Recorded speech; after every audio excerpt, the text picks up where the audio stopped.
ევროპარლამენტი სოლიდარობას უცხადებს ქართველ ხალხს, რომელიც უკვე 2 კვირაა გამოდის თბილისის ქუჩებსა და მთელ ქვეყანაში და მშვიდობიანად და ენერგიულად ითხოვს ევროპულ მომავალს.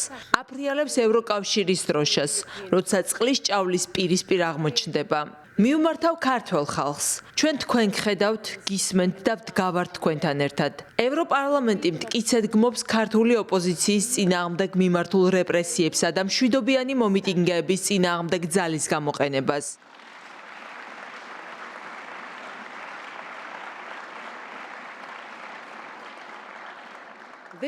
ეს ქმედებები შეუთავსებელია საქართველოს ევროკავშირის გზასთან. გადაწყვეტილების მიმღებთ მოვუწოდებთ ქმედიდი ნაბიჯებისკენ. მათ უნდა დაუწესონ სანქციები იმ პირებს, რომლებიც პასუხისმგებელი არიან დარღვევებზე. მიუმართავთ 27-ვე წევრ სახელმწიფოს, გაერთიანდნენ და მიაღწიონ შეთანხმებას ამ ზომებთან დაკავშირებით. ჩვენ ევროპარლამენტში საქართველოს პრეზიდენტი სალომე ზურაბიშვილი მოვიწვიეთ. მასთან ერთად განვიხილავთ თუ რომელი ფორმატი იქნება ამისთვის საუკეთესო. ევროპული მომავლისკენ გზაზე საქართველოს გვერდით ვდგავართ და ჩვენი კარი ყოველთვის ღია იქნება.